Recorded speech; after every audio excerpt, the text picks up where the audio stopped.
On September the 18th, 2025, and I'll call this meeting to order. And we'll stand and say the pledges. I pledge allegiance to the United States of America and to the republic for which it stands, one nation under God, indivisible, with liberty and justice for all. Texas flag, honor the Texas flag. I pledge allegiance to thee, Texas, one state, one and indivisible.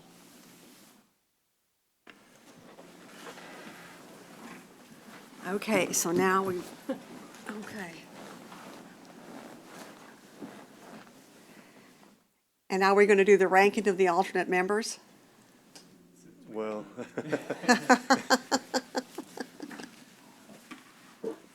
good evening, board members. Mike New, Executive Director of Development Infrastructure. We're ready to.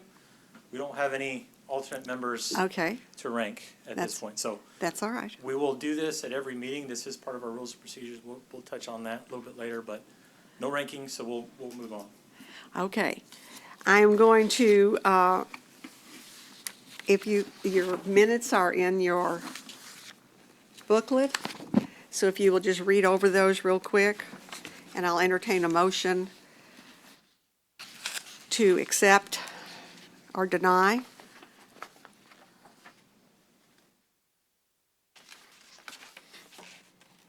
I'll make a motion to accept the minutes as written. Okay, do I have a second? Second.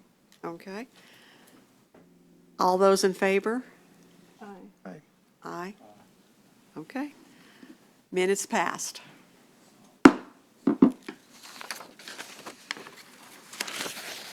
All right. You ready for the zoning board of adjustment? just read the Yeah, if caption. you'll- Okay. the Consider approval of minutes from the zoning board of adjustment. Okay. Receive a presentation on the zoning board of adjustment procedures and powers. Thank you, Acting Chair. This is a staff presentation. Mike New, Executive Director of Development and Infrastructure. What we were hoping to do today is gather the new appointees of ZBA, go through a little bit of an orientation, walk through the procedures and powers. We will cover some of the procedures. You have them in full detail in front of you. These rules of procedure were updated, approved by the council in June. And I know our ZBA and our zoning ordinance subcommittee, which I'll touch on too, went through a number of items based on previous meetings, previous actions, have gone through a number of changes. Those are all reflected in the rules of procedure. What we'll do today is just cover briefly the basic powers of the ZBA. We'll cover some of the rules of procedure, but certainly would ask that if you're new to the ZBA, if you're new, or just as a refresher, because it's been a while since this group has met, to keep that with you when you go home, kind of read through it, understand it. If you have questions, certainly talk to staff. We'll try to cover a lot of that ground today. So when we do get to business at some point later this year or some point soon, if there is an applicant that brings forward a variance or an exception request, we're going to hit the ground running. We won't have to walk through maybe some of the procedures or questions for the benefit of the applicant and the public. So we've gone through earlier business. Let me talk through this a bit, and again, Jerry, our city attorney, is here and can chime in as well. ZBA is a quasi-judicial body established under Texas Local Government Code Chapter 211. What does quasi-judicial mean? It just means that the proceedings are typical of that of a court and not necessarily a traditional judge or jury, but this board essentially acts as the deciding body for any actions that come before you. You can see on the screen there, we're showing Black Law's dictionary term of what quasi-judicial means. And it's a little bit different than some of our other boards. They serve purely as recommending bodies. These actions actually do affect property. They can be appealed to an outside court, which we'll cover in a little bit as well. And similar to a judicial courtroom, the applicants that come before you are entitled to due process. That means Typical for our Open Meetings Act, we do provide fair notice of the hearings.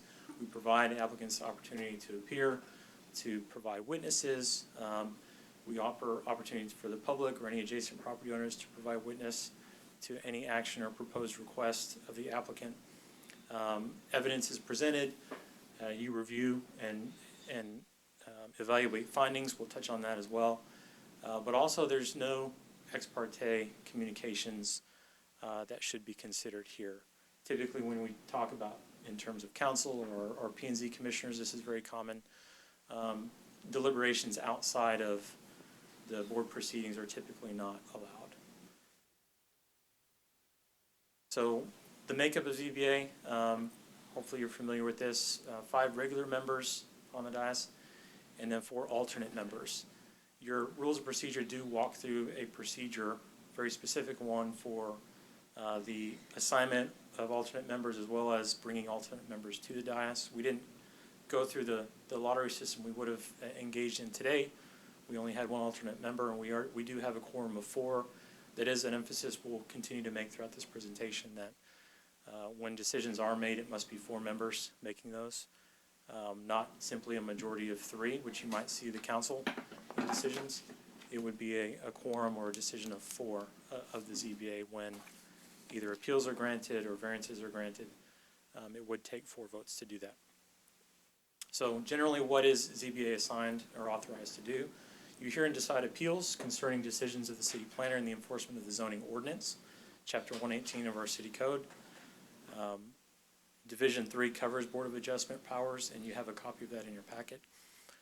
You'll also grant exceptions to the terms of the zoning ordinance. There are very limited exceptions in our code, one of those being fences. We'll talk about that a little bit too.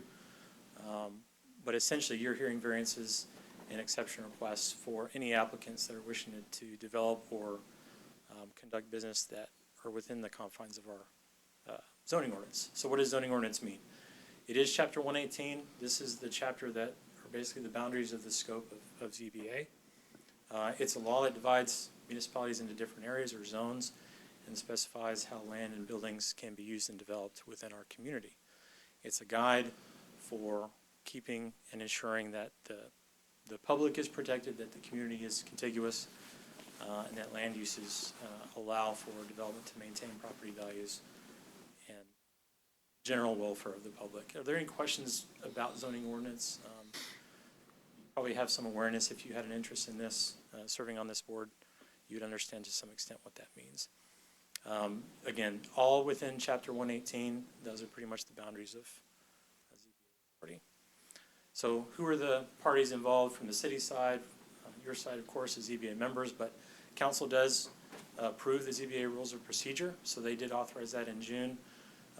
We do have procedure guiding some parliamentary procedures within meetings itself, who conducts them, how it's conducted among this board. Anything that's not otherwise defined, we do go by Robert's Rules of Order. That's very common for any board, committee, or structure all across the country. ZBA members, we'll touch on this in an action item probably right after this, where you will elect a vice chair. City manager designates the board secretary. That is our planning coordinator, Jasmine Flores. If you don't know her already, you will get to know her very well. The city planner, Juan Paulette, he will be presenting or performing or providing input on just about everything that you consider. He is the point person for a lot of the planning actions and reviews and things in association with not only our engineering department, who participates in those reviews, and myself as the executive director. Our city attorney is here to provide legal opinion, interpretation, answer legal related questions for the board. The city attorney, Jerry, is your attorney as much as the city's to provide that legal feedback. So what does ZBA consider? We'll cover this one more time. Variances to the chapter, special exceptions.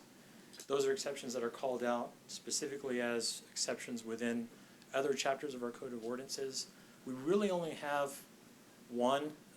It's related to screening fence requirements, where exceptions are allowed in terms of how those are placed within property boundaries.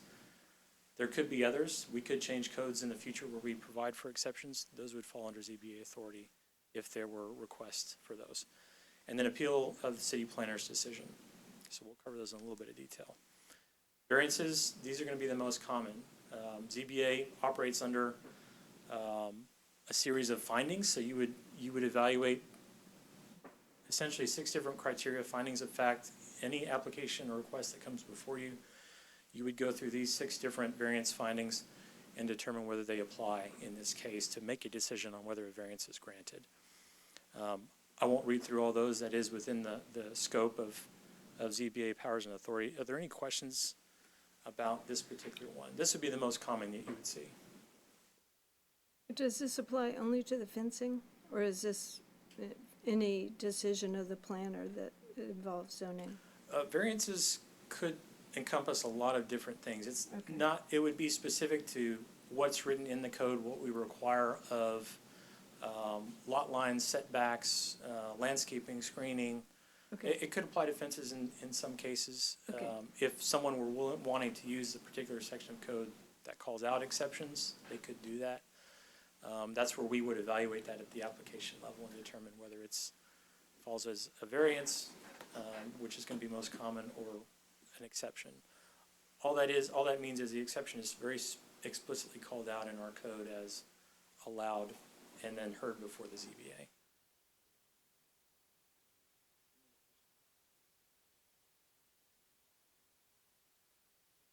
So decisions, concurring vote of at least 4 board members. This is something reiterated in your rules of procedure, that a quorum of not less than 4 board members shall be in person at the meeting location when constituted as present. Thankfully, we had our alternate member appear today, so we've got 4. We're good to go for today's meeting. If there was an applicant here and we were conducting other business, it would require a affirmative vote of all 4 members today to grant a variance or potential exception. So keep that in mind. Here's a list of prior variance requests. We had a number of them in 2024. Some were a little bit different, but they all applied to different sections of the code, and of course applicants had different reasons for requesting them. I won't go into these in a lot of detail, but I did want to be able to reflect some previous actions, code sections that may have applied there, and we'll follow up as a staff group. We'll make sure and follow up and give you links to our Muni code system, our online code system, so you can actually read these at your leisure. Get familiar with that Chapter 118 code and try and understand the different sections and how they might apply. Definitely the most common here when we look to conduct business here in the near future. Special exceptions, that's another category. Again, these are granted explicitly by certain sections of the code. I think commercial screening does call out special exceptions within 118. That's the only one we have. So if you're going to hear one, it'll likely be related to a fence or a screening requirement that someone may want an exception to implement. Here's your criteria here. They won't adversely affect health or safety or general welfare. They won't injure the appropriate use of adjacent properties. Typically comes in importance when we're talking about screening. You're talking about property boundaries and separating those. And then just general intent and purpose of the comprehensive plan. Are there any questions, or is anyone not familiar with our comprehensive plan or know about it? We can touch on that too.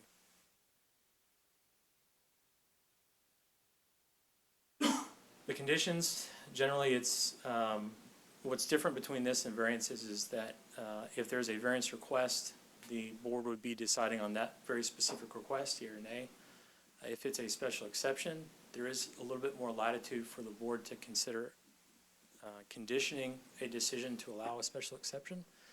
I'm trying to think of what, we'll touch on the example, but it precedes me a little bit, so I can't really speak to what the conditions were, but it could be related to height or location, or there could be, I think one we had looked at was landscaping within potential transmission line easement. If there was an exception to avoid that, the board could provide some direction on what conditions might exist to benefit that. The decision, again, four members, that's going to be consistent throughout anything that you would consider as a board. 4 members have to vote in the affirmative. I'm sorry, did you say that with variances, we can't impose conditions? Typically, you're deciding based on what the applicant's request is, whether to accept that or not. I think There was there may an have been a example. landscaping one that we looked at. If you go back a couple slides, there was an example of one that was approved. Oh, that's right, okay. And that's why I was like, Yeah. well, That was landscaping, was that street landscaping in B2 general business. So there are some instances there. What we try to avoid though, and I think this was something that we had discussed during that approval, we wanted to stay within the boundaries of what the applicant is requesting, not going outside and imposing conditions that don't apply directly to what is requested. That can happen as you review different effects and details, and others bear witness to whether they support or don't support a variance request. can't be a condition that's totally unrelated to the request. Exactly. Okay. Yes, thank you. Here's one prior special exception request, commercial sites with residential adjacency. There are screening requirements for that. This was to waive that requirement for a screening fence. I believe maybe because there was a natural buffer existent, so that one was approved, but you got to go a little ways back because we don't have that many that are called out in our code, but it allows for it, and ZBA is the authority for that. So I will note that P&Z Commission was the authority at that time and was the one that was reviewing that special exception request. Since we've done a number of code changes, since some of those changes, council has authorized ZBA to review those requests now. So ZBA has that authority to review special exceptions for that particular section of our code. Appeal of city planner's decision. There are certain conditions or certain requirements for filing such an appeal. If it's not related to an application address or project, it must be a person aggrieved by the decision or any officer, department, board, or bureau of the municipality affected by the decision. If it is related to a specific application address or project, the person can be the subject of the decision, owner, representative of property that is the subject of the decision. So you had maybe a business owner operator versus a property owner, some adjacent property within 200 feet that may be aggrieved by that decision and could bring evidence to support that grievance. And again, any officer, department, board, or bureau of the municipality affected. So there are some limitations. This is pulled directly from Texas Local Government Code. We did ensure that this does match with local government code. If there are changes in the future in state law, we'll bring those forward to update that as well. Powers.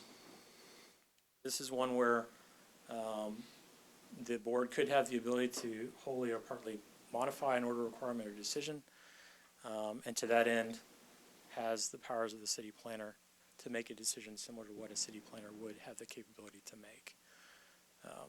Again, concurring vote of at least board members falls within this category too. But what does that mean? I'm sorry. Yeah. Shall have all the powers of the city planner. What does that mean? If it's related to a city planner decision, the board could alter that decision to an outcome that a city planner could have made, right? Not outside the boundaries of what a city planner could decide, but certainly within the scope of any decision a city planner could make, right? So if it was determining setbacks, if the city planner made a determination on setbacks, then the board, if there was an appeal to that and the board sought to grant that appeal, the board could apply a decision that's comparable to what the city planner could have made if it's different. Not necessarily outside the bounds of what a city planner could decide, but certainly within those scope. That's kind of where it's going. Prior appeals, we did have one in 2024 and one in 2023. These both preceded me. They were related to duplex construction. I don't have a lot of details on those, but again, this is one you might not see too often. If prevailing winds change, that could be something we see from time to time, but don't have a lot of background knowledge on this one. But We do have examples from all three where the board has really kind of run the gamut of the scope of decisions and applications that you see. So haven't been that busy in 2025, but outside of our rules of procedure updates, but you could be. I'll hand this part off to Jerry. This is regarding the last section of the board's powers related to appeals to the court. Madam Chair, members of the board, Jerry Baker, City Attorney. I was asked to cover I guess, what would happen once the decision is made by the board, and if it is ultimately appealed up to a judicial court. So one of the aspects of being a quasi-judicial body, as Mike went over earlier, is that there's the ability to appeal that decision to a judicial court. And here in Nacogdoches County, that's either going to be to the county court at law or one of our 2 district courts, okay? Because those are higher courts than where you would stand as an administrative body here at the ZBA. So that's found under section 118-101 that's cited before you in our Code of Ordinances. As you can see there, any person jointly or severally aggrieved by any decision of the Board of Adjustment, any taxpayer, any city officer, department or board may present any such matter to a court of record for review after the final action of the board thereon and in the manner and upon the terms provided by the state law, and it's cited there. That's cited specifically from Local Government Code, section 211-011. Okay, so here, and in fact, that section of the Local Government Code sets forth the actual, what that appeal process is going to look like. So, as referenced in the ordinance, and is stated specifically in the Local Government Code, these are the parties that have standing to bring an appeal of a decision of the ZBA. It's either a person who is aggrieved by the decision of the board, and that can be the applicant or anybody, okay? A taxpayer, so notice that's quite broad. So any taxpayer and it doesn't confine that to Nacogdoches County, notice that.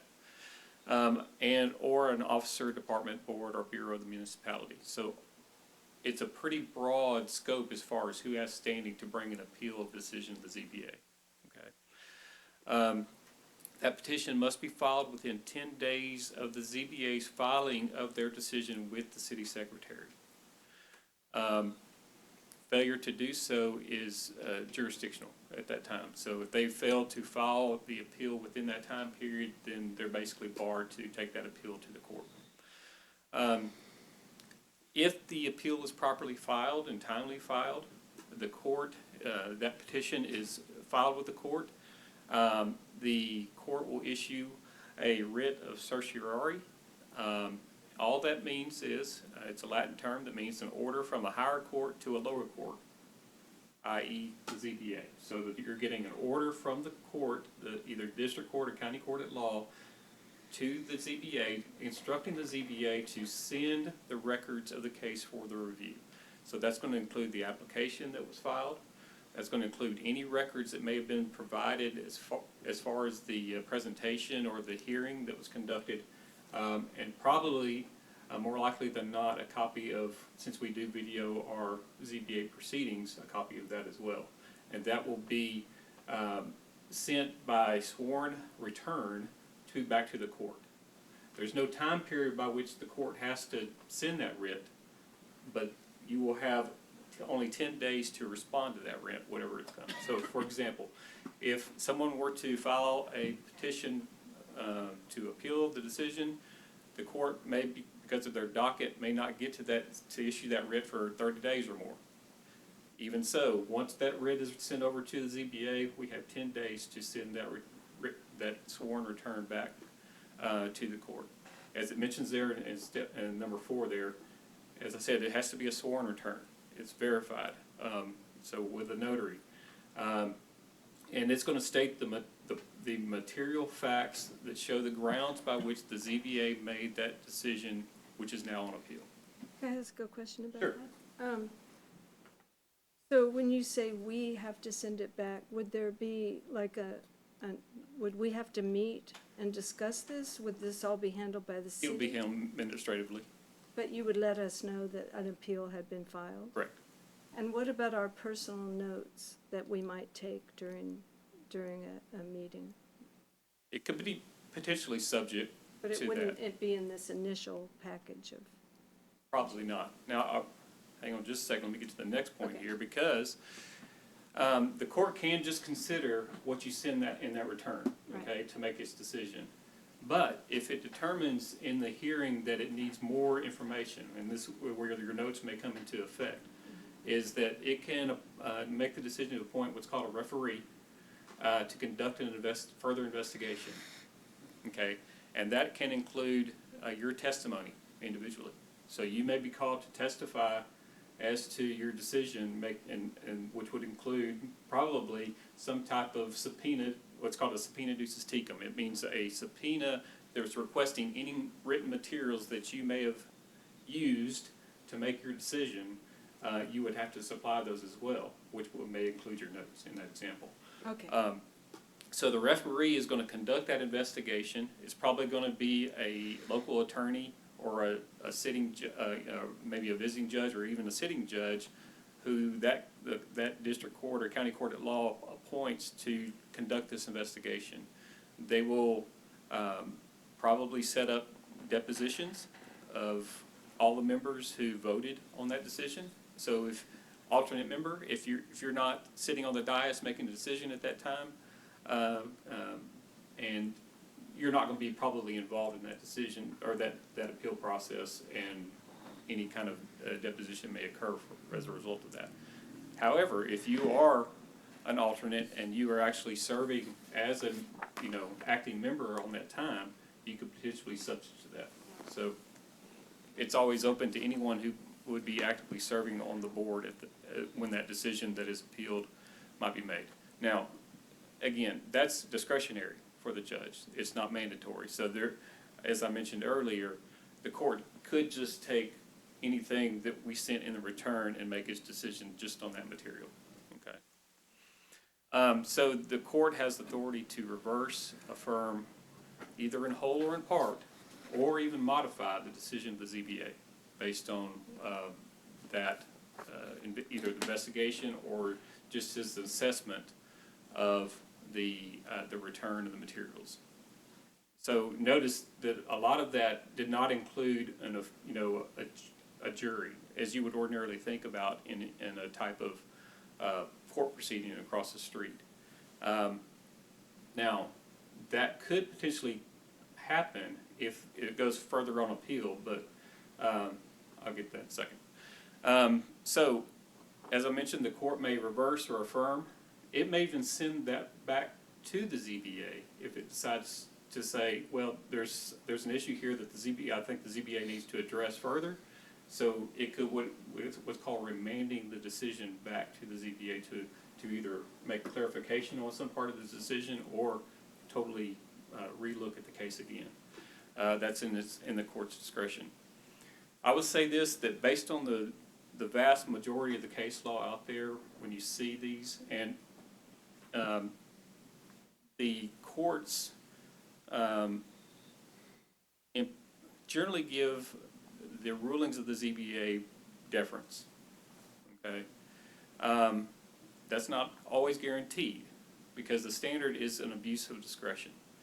If the trial court determines that there is an abuse of discretion, that means that that there is a finding by the court that the ZBA acted arbitrarily or unreasonably without reference to any guiding rules or principles, and that's specifically taken from court decisions about what they determine to be abuse of discretion. If that determination is made, then the deference that's generally given to the ZBA will not be applied in those instances, and that's when you're going to see the reversal or the remanding back to totally reconsider the entire appeal. Okay. Any questions about any of that that I've gone through? That may be the last, yeah. There you go. Questions? Any questions about the appeal process from the ZBA decision, or anything that might have covered that you had that I could answer? When they appeal do they have to, are there fees associated when they make an appeal? Yes. Anytime you file any type of document with the court, whether district or county court at law, there's going to be a filing fee. Okay. Is it just your standard filing fees, or is there something assessed? That's a good question. I would assume it's just the standard general petition filing fee, but because it's such a unique procedure, I don't know, I could say that 100%, but that would be my expectation. It would be the same filing fee if you just went over and filed an original petition Plain Jane in a civil lawsuit. lawsuit. Yeah. There's I think it's like $300 and some odd or something that you have to file for that filing fee. I would expect that to be the same amount, but they may have something specific.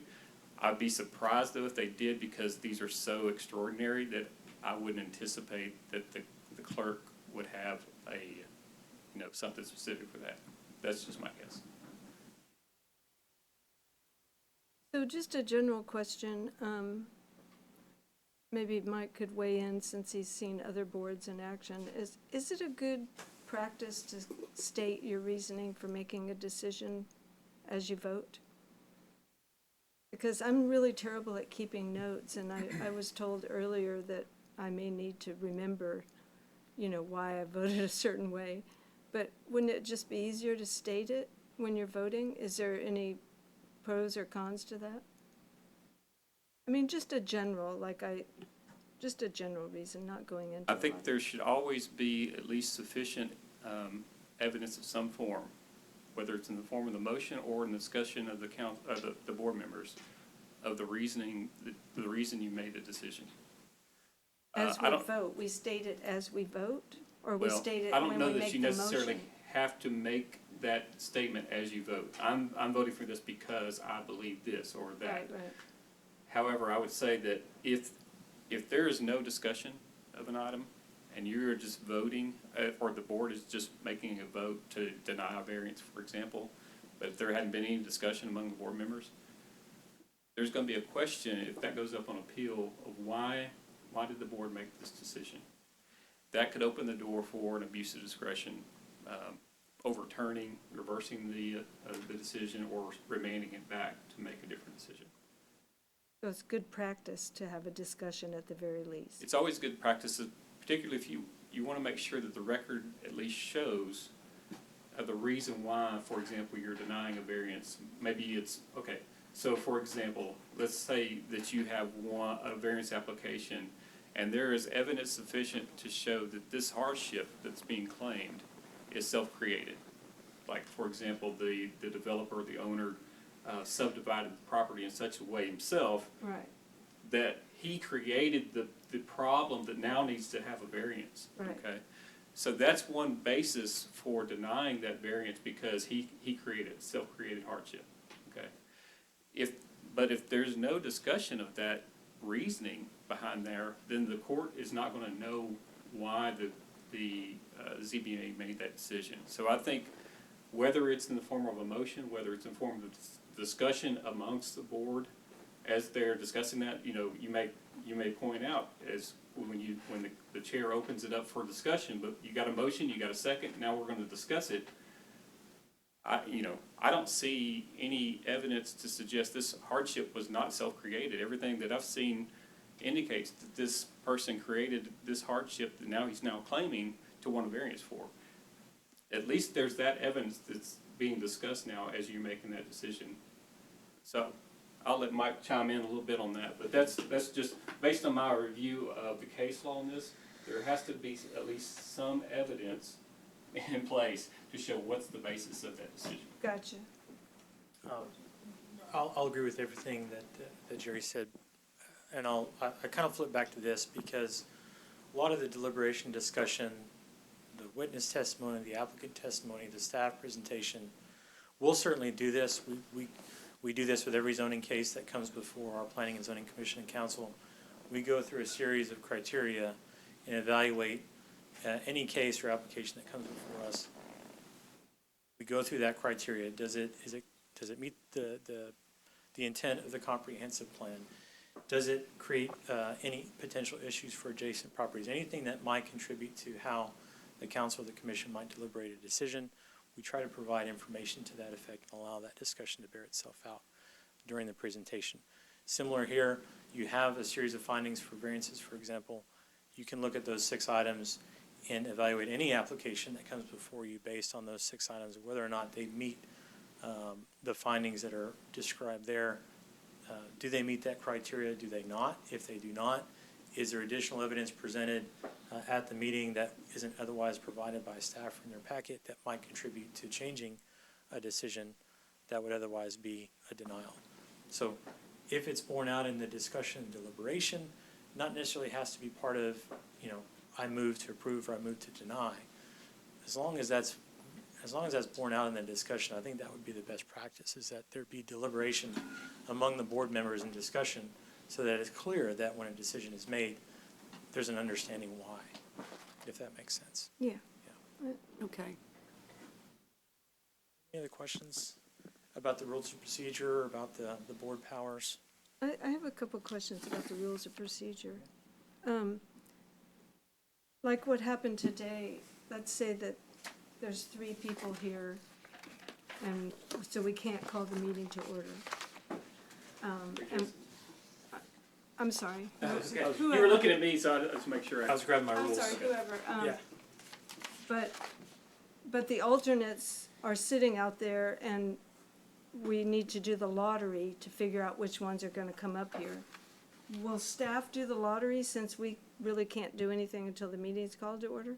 Is staff gonna always do the lottery, and it's gonna be done before Every any meeting, yes. When 4 o'clock rolls around, if there's empty seats, even if it's only 1 out of 5 empty seats, you're gonna call an alternate? So there's 2 elements here. I think I can't point to the sections without looking at it directly, but I will tell you that there is a requirement in the rules of procedure for regular members and alternate members to attend, to bear this out.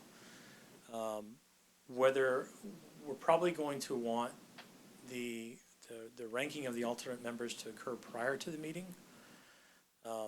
Now, we had a discussion, I know when we were deliberating updates to the rules of procedure, that, well, if it's done before the meeting, it's not really going to be part of the record or recorded. Right. We've kind of seen that conflict bear out tonight, where, well, if we bake it into the meeting, we've now got to require the quorum, which may be Right. at risk Right. by putting it in the meeting agenda and not performing that ahead of time. So we may want to alter this slightly. Again, that doesn't mean we have to update the rules of procedure. We would still do the lottery in the same way. We would just do it right before the meeting starts. Go ahead and identify those alternate members so they can be seated, and go ahead and allow the chair or acting chair, whomever is presiding over the meeting, to go ahead and call that meeting to order, and not risk lack of quorum to do that. Okay. If that makes sense. I think that may be a good way for us to do it. Again, as in practice, if we see any problems with that, we can always adjust and work with the ZBA members to do that. But that may be what we need to do.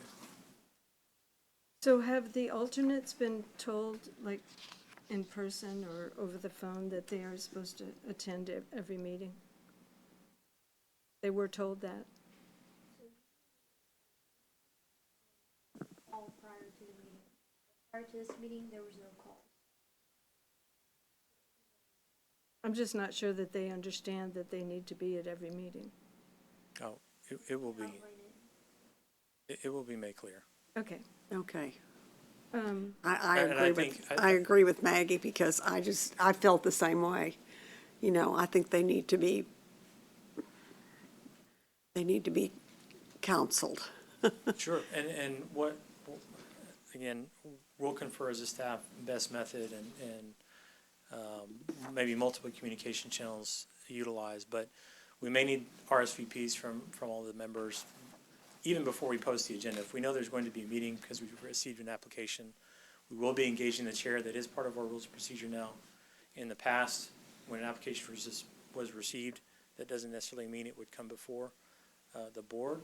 We do have engagement now where the chair will work with staff to identify if an application comes before the board. There's at the very least that engagement, but as soon as we know an application is going to be scheduled for a meeting, we will notify the board and try and determine participation and attendance. So we have a good sense of that before the meeting even begins. It's clear we're not going to get a quorum. We can make better decisions ahead of time before we get to the meeting date.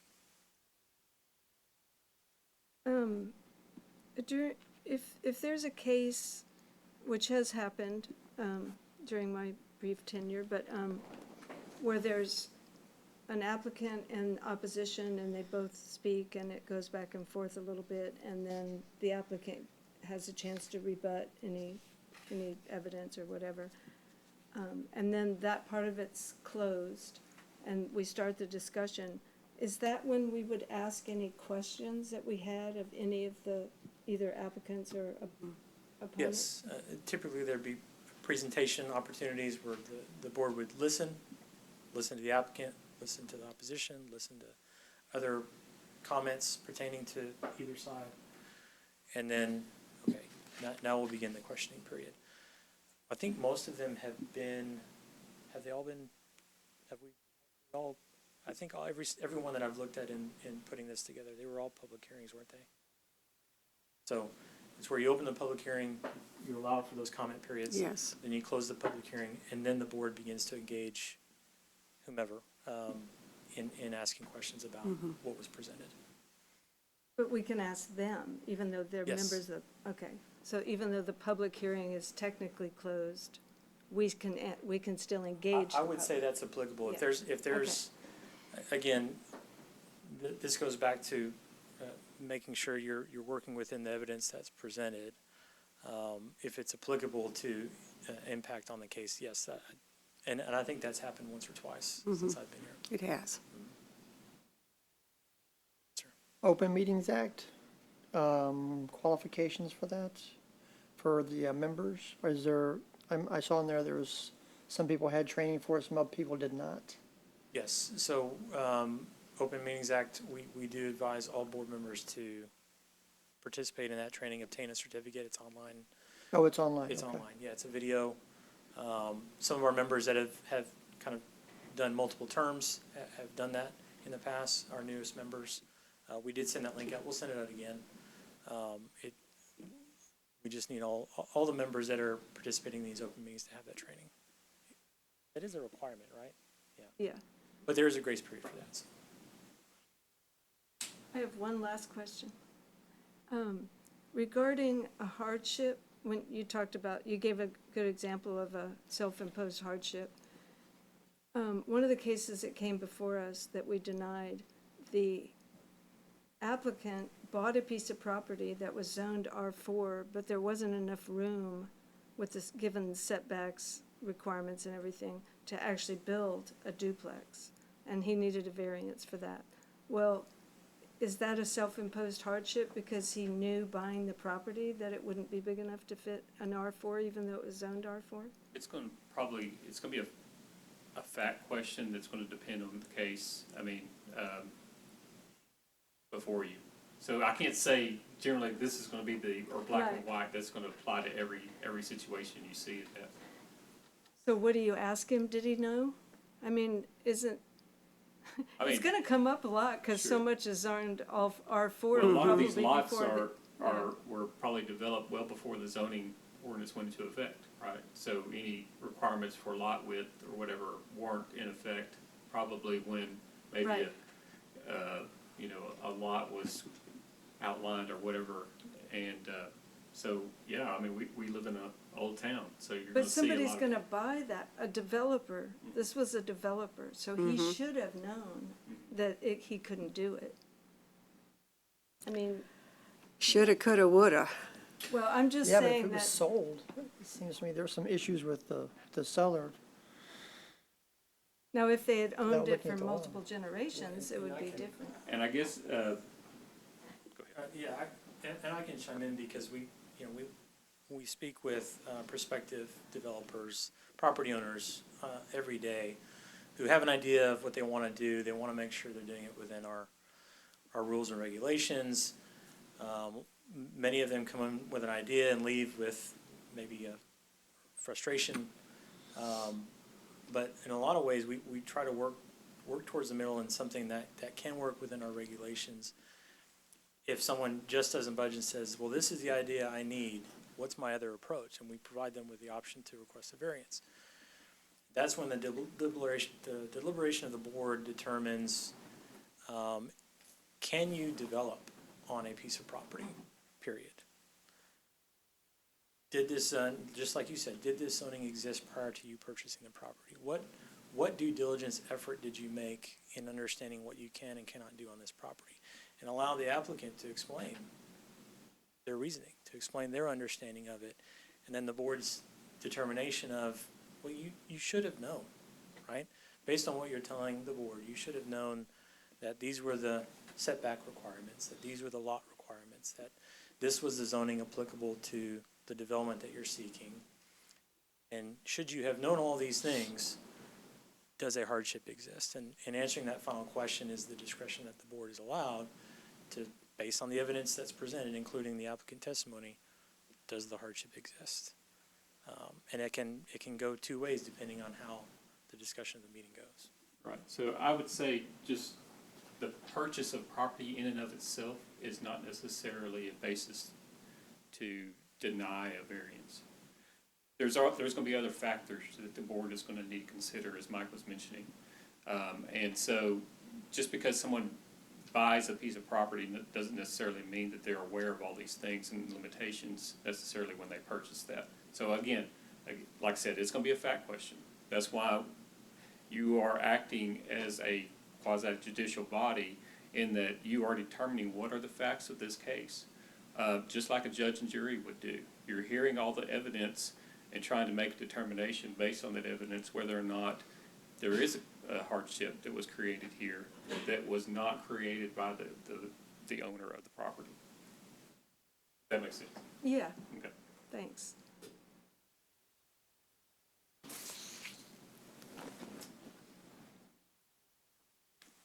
Well, that is our overview. Again, powers and procedures, there's a lot more than what we've kind of briefly covered tonight. Certainly ask that you get to know those as well as you can and be prepared to follow these procedures when we do have action. We don't know when that will be yet, but when we do have action before the board, we certainly want you to be familiar with those.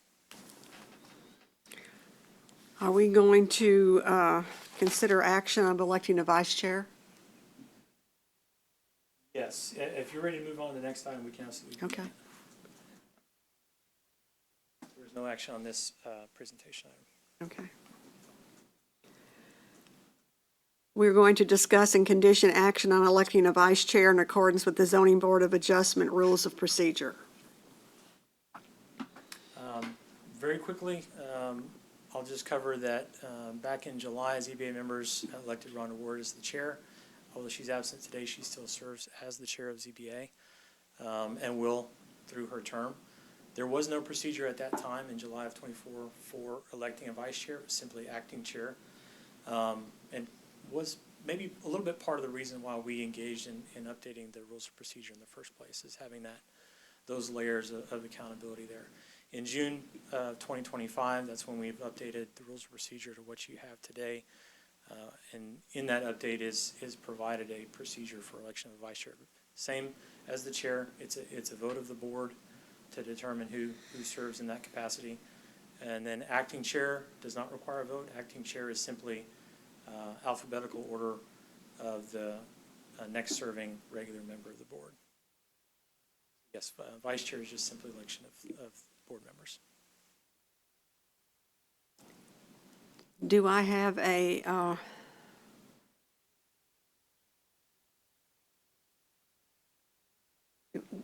does anybody would like to serve? I'll take a crack at it. Should we wait till we have more of the regular members here to do that, or should? Okay. That's common too. We kind of saw this with our Planning and Zoning Commission when Ruth Carroll stepped down from the P&Z Commission. We were on the cusp of having the commission decide on replacing her position on the subcommittee, zoning ordinance subcommittee. We'll touch on that in a minute. But because we had a little bit of extension of council deciding on the appointments to new members, they wanted to wait, and they had some absences on the commission to for about 2 or 3 meetings. When they finally got a full group, that's when they made that decision. So what they decided to do was table a decision on that to the next meeting. That doesn't change any business of the board other than we would treat it the same way as we did tonight. The next meeting, we would move that item to a decision of the ZBA at the next meeting. If we came into a situation where the chair was not present, we'd go straight to the acting chair. And that would be determined by the alphabetical order. Mary Ann, you were next on the list. Every time you show up, you're going to be that acting chair. I'll tell you that. Unless you are the vice chair. Oh, no, well. So the board can table that decision if you deem that necessary, or you can vote on electing a vice chair tonight. Can the chair make a motion?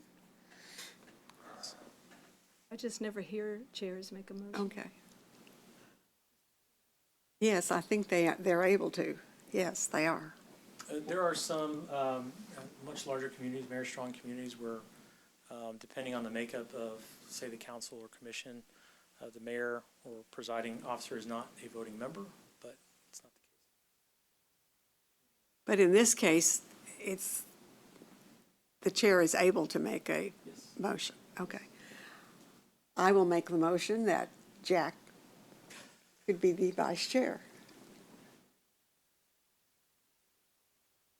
Do I have a second? We cannot have an alternate, actually, so Okay. it might be prudent to have the group consider tabling the item until we have a full- Okay, I think that, Full group of That would be regular my members. motion that we table it until. we yeah, have I a full think I think that's what we need to do. Okay. You want to make the motion? I'll make that motion. Okay, John's going to make the motion, and I'll second it. The motion is to table this To item table until the this next meeting. That is correct. Until we have a full. Yes, And a second by she seconded. I Mary Ann. seconded. Okay. You got that? A vote is All right. everybody All in vote? favor? Okay. I'm in favor. Maggie? Okay. I think the ayes have it.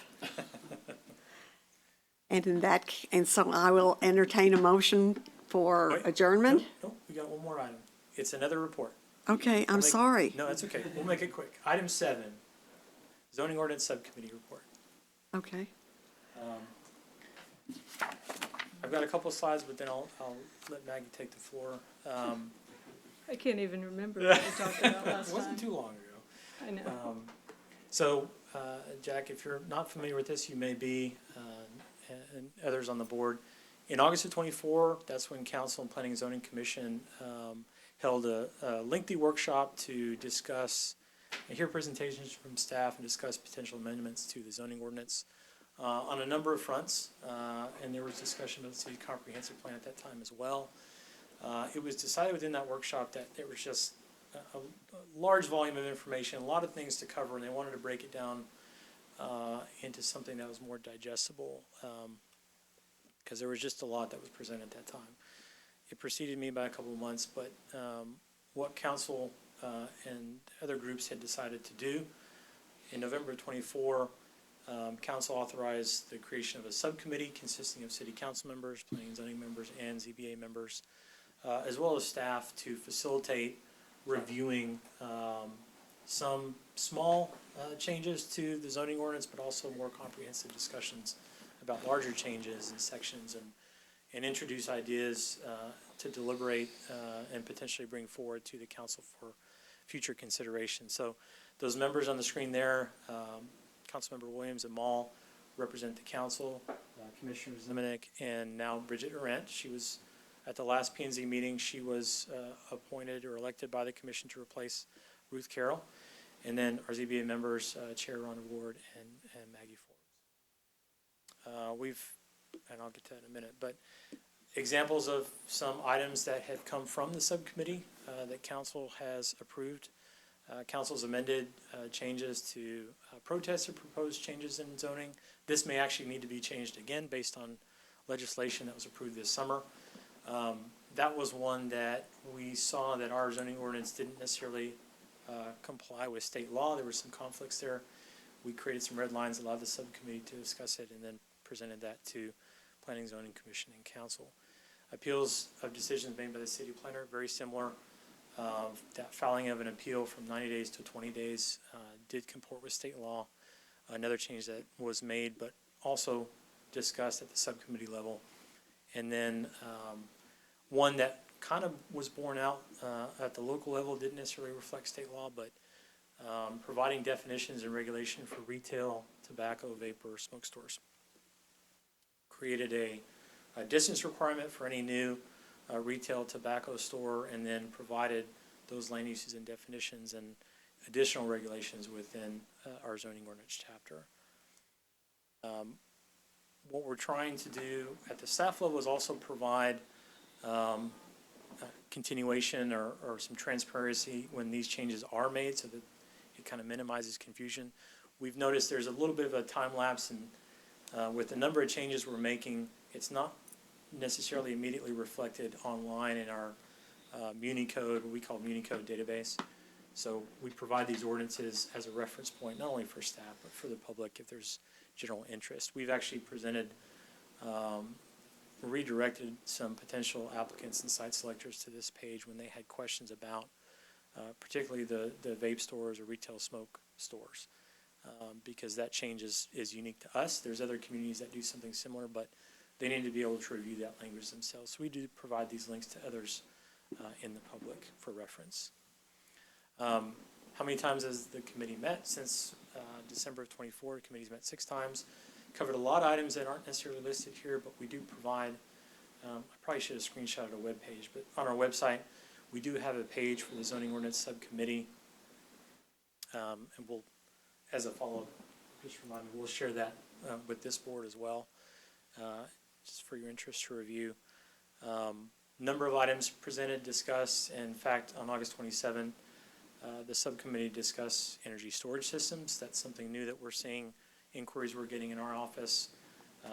Large industrial scale battery storage, but also at the residential level, solar panels and plug-in chargers in garages or on residential property.